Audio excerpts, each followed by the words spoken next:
Hey guys, welcome to another Thursday edition of the Vinyl Den, your channel for record collecting by record collectors. My name is Nick. You know, it's time for another solo Thursday edition. I didn't know if I'd be able to squeeze one in this week, but I managed in between exams and checkoffs and everything else going on in my life right now to find some time to talk about some music. So this week I'm going to talk, it's not necessarily really vinyl related this week. I'm going to talk a little CDs and some Misfits. So I've been a pretty big Misfits fan for a long time. I guess probably back in it's probably probably fall of 98 maybe. I was out in Ann Arbor down on U of M's campus with my buddy Corey, and I think we'd stopped at one of his friends' houses. And we walk in the door, and he's got, I think it was Halloween playing. And immediately I was like, you know, what the heck is this? I guess I'd heard of the Misfits. You know, obviously growing up with Metallica and things like that, I was used to seeing the logo and the ghost and all the Crimson Ghost and all that stuff. But I guess I've never really taken the time to sit down and listen to any of their music. And you know, so immediately I fell in love with the music, the energy, the passion of some of the stuff that they were doing. And it you know, instantly I was like, I gotta find some of this music. So at the time, Ian and I think it was every like Saturday night, we'd go down on U of M's campus and just kind of spend the night, well, not the whole night, but a good chunk, several hours, just kind of walking around campus. At the time, they probably had, I want to say like 4 or 5 different music stores there. They had a big Tower Record there. And right across the street from Tower Record was this like little hole in the wall, reused music store. And now, granted, this is only probably about a year after I started buying or got into buying records. I listened to, vinyl and cassettes really until my senior year in high school. So probably sometime in 97, I started buying CDs. So we go into this music store down on U of M's campus, and I just looking around and I stumble across a Misfits CD. Not knowing anything about, any of their discography or any of the greatest hits or anything that we put together. I just saw this one CD, and I want to say it was like $5 or $6, and I was like, sweet, bought it. And that was most of my listening experience of the Misfits for the next probably 2 years, I want to say, or maybe a year and a half. And that's all Misfits I listened to was just that one CD. And then they released, I'm not sure if it was around the time it was released, but at the old Borders Music Store or Borders Bookstore in Ann Arbor, I found this. This is the Misfits box set that was released. Unfortunately, mine got crushed in one of the many moves I've had since I've had this. But I want to say this was like 90. I'm pretty sure this was like late 98, early 99 when I bought this. And it this opened me up to the rest of their kind of catalog. And like I said, it was the music of this kind of replaced that first CD I had. Even though the CDs from the box set, which it's a 4 CD set, it's a fantastic set if you haven't heard it or if you don't own it. But I really loved all the music on there. It's kind of everything from their catalog on here. And it replaced that first CD, but I always kind of loved the music from that first CD I bought. It had like a grainier, more rough sound to it. It wasn't as polished as some of the stuff from the box set or anything from their greatest hit collections, but it was always kind of with that first CD I always went back to.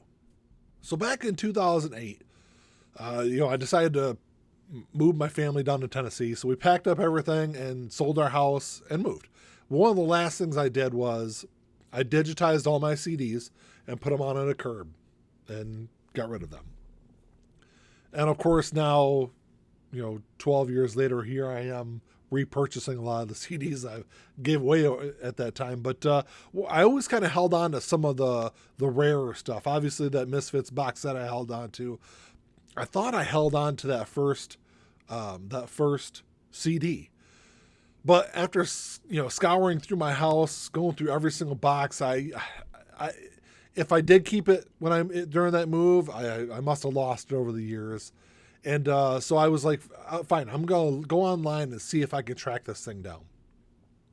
So I found it on Discogs. It's called Beware. It's called, let me see, because I actually found a copy of it. It's called Beware on the Rest, is what it was called. And when I bought it, and over the last, I don't know, 20 years, I didn't even know if this was even like a real thing. I didn't know if it was just some bootleg CD that they sold in the store. Wasn't really sure, but I ended up tracking it down on Discogs, and to my dismay, this thing went for a lot of money. And so I went on. So of course, nothing was for sale on Discogs. I did end up finding a pretty good copy of it on eBay though, and I want to say this thing was going for $30 or $35. So I was like, you know what, I'll pay that for the CD, even though it's a lot of money for a CD. A lot of money for music I really already own, probably multiple times over. I was like, yeah, let's do it. And it was during the auction, it was like the price kept going up and up and up and up. And I wanted to say the thing ended up selling for $65 or $70, which is way more than I was going to spend. But as that auction ended, I ended up coming across a buy it now on eBay. I won't say how much I spent for it. It's probably a little more than I really should have. It was nowhere near the $60 or $70 that the other one went for, but this is it. It says Beware on the front. It's got 17 tracks on it. It's a really good set. The thing I always kind of thought was interesting, the reason I always thought it was kind of a bootleg, is there's no barcode, there's no information on this thing, and like I said, the front says Beware. But the CD has the Brain Eaters logo. I don't know if you can see that. So I didn't really know. I didn't know what I was going to try to find or how to track it down. I will say this thing sounds fantastic. It sounds as good as I remembered it. The Misfits song She, which is probably my favorite Misfits song, this definitely has the best copy, I think, of that song, or the best version of that song. So yeah, I was definitely happy to track this thing down. I've listened to it quite a few times. It's something I've tossed on here in my office a couple times and listened to. I've been torturing my kids with the Misfits the last couple of days, but yeah, really glad to finally track that thing down and have another copy of that. Speaking of Misfits, I do have some kind of like the standard stuff also on vinyl. I think it was last year I came across a used copy of Die Die My Darling. It's a really interesting little collection. It's only got 3 songs on it. It's one of those rare albums that's 45 on one side, 33 on the third on the other. Die Die My Darling's on one side. Then it's got We Bite and Mommy Can I Go Out and Kill Tonight on the flip side. Which are those 3 songs are great songs, not typical ones you come across. I've also got I think this is the first collection that came out. Just kind of a lot of the standard kind of stuff. Misfits wise, I got collection 2. I got both of these. Collection 2 I got used. The other one I had to buy that new. The store I typically shop at, Dearborn Music. As far as like Misfits stuff, I don't come across a lot of used stuff there, but I did come across Legacy Brutality at. I think I got this from Flipside Records up in Clawson. A great copy. This is an album that it's a lot of those songs, like I say, you don't hear a lot. Who Killed Marilyn? Where Eagles Dare? She, of course, Halloween's one of those typical songs, but it's got TV Casualty, Hybrid Moments, Spinal Remains, which are just great tracks. Some of those deeper cuts. And then another one that I talked about on a previous episode of the Vinyl Den. This is a bootleg that I came across. I think I got this at Flipside also. And this is the 1980 MSP sessions. And I thought it was going to be kind of more along the lines of that Beware and the Rest CD. It does kind of have that grainier sound to it, but it's a really interesting bootleg of some of their stuff, some of the stuff that they were doing in that time period. Well, that's all I got for this week, guys. Definitely thanks for coming and checking the show out and checking out my little Misfits CD and vinyl collection. It's I don't have a whole lot right now, but I'm sure I'll definitely add to it as the years go by.